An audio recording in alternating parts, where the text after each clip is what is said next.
네, 상암동 한시청년 함슬위원, 권지용 위원 두 분과 얘기 계속하고 있습니다.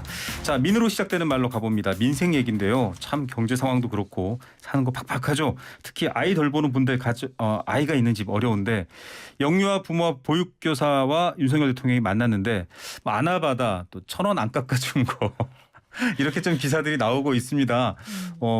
국민들이 지금 여러 가지 좀 부정적 인식이 있어서 그런 건지 여기서도 문매를 맞으셨어요. 하면 말씀해 주시죠. 요즘 기승전 다 윤석열 공격입니다. 네, 이번 사안의 대표적인 꼭진 두 가지로 저는 볼 수 있을 것 같아요. 첫 번째, 6개월 아기들이 이제 보육원에 온다고 했을 때 6개월이 걸을 수 있어요. 이렇게 얘기를 집에 했는데 있는 거 아니에요? 어떻게 그런 얘기를 할 수 있냐 또 엄청 또 공격을 하는 겁니다. 그럼 전국 6개월 아기들이 또 공동 성명서라도 내야 되는 겁니까? 걷는지 안 걷는지 검증해 들어가야 되는 그게 그렇게 기분이 나쁘셨습니까? 네. 저는 묻고 싶고요. 네네.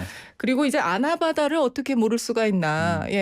모를 수 있습니다. 제가 꼭 이거를 꼭 보호를 위한 보호가 아니라 네. 지금 그 당시에 이제 마카레나라는 댄스가 있었어요. 네네. 지금 이 라디오라서 제가 네네. 추지는 못합니다만은 네네.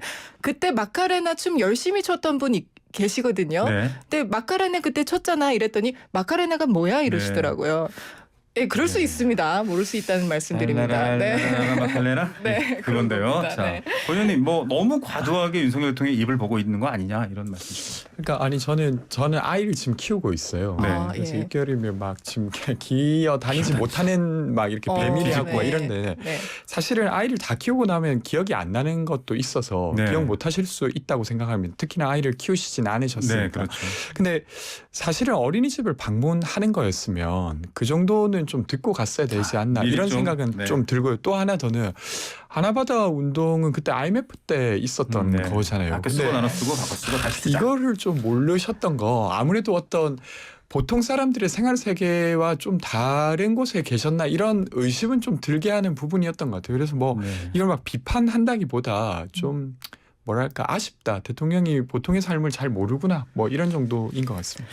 어떤 그 당시 IMF 이런 상황에서 이런 회담에서라면은 숙지가 있었을 텐데 보육원에서 갑자기 아나바다가 네. 나왔기 때문에 알겠습니다. 그럴 수 있다고 봅니다. 예, 다음 네. 출연 때는 함슬위원께서 마카레나를 보여주시는 걸로 공약을 라디오라서요. 하시면 유튜브에 1,000명 이상 들어오실 걸로. 네, 알겠습니다.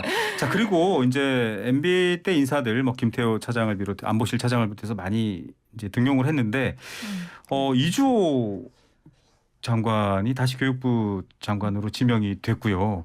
또 김문수 전 경기지사는 여러 노동운동 경력도 있고 왔다 갔다 하셨습니다만 또 정광훈 목사랑 이렇게 태극기 집회도 하시고 이 두 분을 지금 경산호위 위원장 또 교육부 장관 이렇게 지금 얘기를 하고 있습니다. 여기 대해서 술렁거리고 있습니다. 권 의원님. 일단은 경산호위 같은 경우에는 사실은 사회적 합의를 만드는 곳입니다. 그렇죠. 그냥 단순히 어떤 행정부의 어떤 기관으로서 뭔가를 지시하고 집행하는 것이 아니라 합의를 만드는 곳인데 근데 이 합의를 만들어내야 될 수장으로서 네. 사실 극단적 발언을 하시고 태극기 집회를 이끌었던 분이 한다는 것 자체가 역할을 잘 할 수 있을까 싶어요. 할 수 있을까? 그래서 그냥 자리 나눠주기 느낌으로 네. 그냥 준 것 같다는 생각이 일단 하나 들고요. 그래서 부적절하다 이렇게 보고 그리고 교육부 관련해서는 아직도 내각이 다 꾸려지고 있지 않습니다. 네. 그러니까 되게 많은 사람들이 고사하고 있다는 이야기는 저는 좀 건너들었는데 여튼 무능한 겁니다. 아니 정부를 운영하라고 지금 3월 9일 날 결정을 해줬잖아요. 그리고 네. 준비하는 2개월이 있었고 지금 거의 10월이 다 돼 가고 있는데도 내각을 못 꾸리고 있다는 게 사실 말이 됩니까? 그래서 이 부분은 어떤 무능의 단면을 보여주고 있다 이렇게 생각됩니다. 예. 저는 교육과학기술부 장관에 대해서 이주호 이렇게 임명되셨을 때 저는 딱히 비호감 또는 호감 그렇게 논란이 될 거라고는 별로 생각은 안 했습니다. 좀 늦어졌다 이런 생각은 동의하고요. 한편 교육과학기술부 같은 경우에는 나경원 의원이 거론이 되시기도 했는데 이거 안 하신다 그래서 이거 나 의원님 혹시 당대표 나오시는 거 아닌가? 저는 그런 생각으로도 한번 브레인스토밍을 해봤습니다. 한편 이제 논란이 이제 김문수 전 위원장님이신데요. 네. 저는 살다가 김문수 위원장님 안 만나기를 바라면서 소신 발언을 하자면 태극기 집회 정광훈 목사 이런 내용보다는 과거에 이제 지사 시절에 네. 소방관에게 전화를 해서 나 도지사 김문수입니다. 그런 대화 했다가. 예. 그런데 왜 또 이름을 얘기 안 해요? 네. 했지 않습니까? 아유, 저는 그때 제 정당인도 아니었고 아유, 그런 사람은 참 안타깝다게 생각을 했어요. 그렇게 네. 했기 때문에 사람이 이렇게 없었나? 누가 추천했을까? 이런 생각은 솔직히 했습니다. 네. 예, 자, 뭐 소신 발언이 오히려 또 더 본인의 정치적 가치에 높여질 수 있는 건 거죠. 네. 예, 두 분의 얘기가 비슷하기도 하고요. 또 아침에 박지원 전 국정원장은 정광훈 목사를 부위원장으로 정하지만 않았으면 좋겠다. 예, 넋두리처럼 나온 말입니다. 그만큼 걱정하는 부분들을 잘 전달 받으셨으면 좋겠습니다. 자, 그리고 민주당 상황도 한번 봐야 되겠습니다. 이재명 대표와 같이 경기도에서 평화부지사로 일했던 분인데요. 이화영 전 부지사 뇌물수수 혐의로 구속 수감됐습니다. 뭐 반납하지 않았다. 뭐 이게 좀 이게 임기 그러니까 공무원인 줄 몰랐다. 뭐 약간 해명들이 오고 가는데 일단 구속될 정도면 뭐 이거는 지금 좀 사안이 커질 수 있다 이렇게 보는 것 같습니다. 어떻게 보세요, 함 의원님?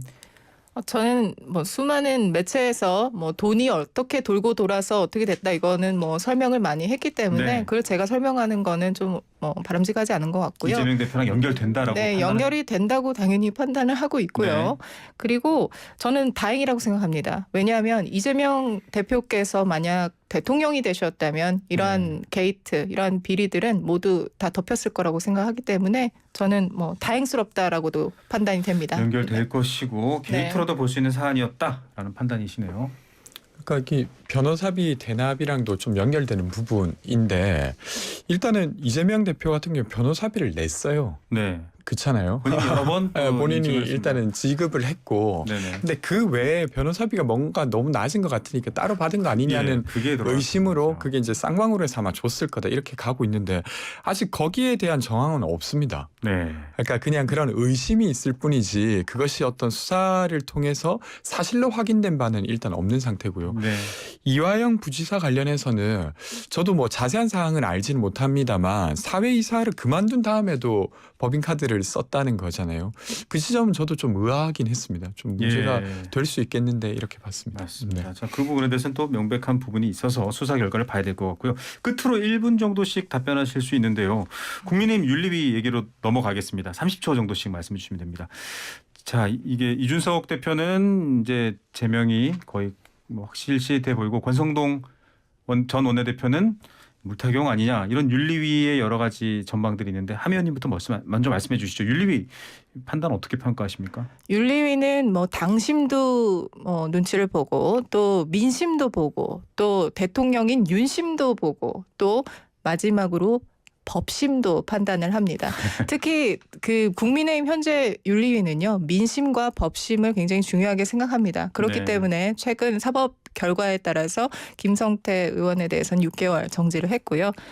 윤리위 잘 하고 있다고 생각하는데 앞으로 밸런스에 맞게 또 죄 또는 처벌에 맞게 3개월, 6개월, 9개월 다 3배수인 것 같은데 잘 배분을 해야 되지 않나 응원도 하고 또 격려도 하겠습니다. 네, 네, 공정하다는 거 보시는 거죠? 네 맞습니다. 네, 권 의원님. 저는 어쨌든 지금 윤리위 관련해서 제일 뜨거운 게 이준석 대표 추가 징계할 네. 거냐 부분이잖아요. 저는 이준석 대표가 누군가를 비판하면서 좀 비유했다는 것을 가지고 추가 징계한다는 거 잘 납득되지 않습니다. 네. 근데 저만 그럴 게 아니라 다른 분들도 좀 비슷하게 생각하실 네. 것 같아요. 왜냐하면 어쨌든 정치라고 하는 건 말로 하는 거고 그 말을 함에 있어서 비유를 들 수 있는데 그것 가지고 징계를 한다? 잘 이해가 안 됩니다. 이준석 예. 대표의 지지자와 네네. 민주당 알겠습니다. 예, 그렇게 생각하시는 것 같습니다. 네, 오늘 말씀 여기까지 들어야 될 것 같습니다. 민심, 당심, 윤심, 법심 어떤 마음이 더 중요할까요? 여러분들 판단에 맡기겠습니다.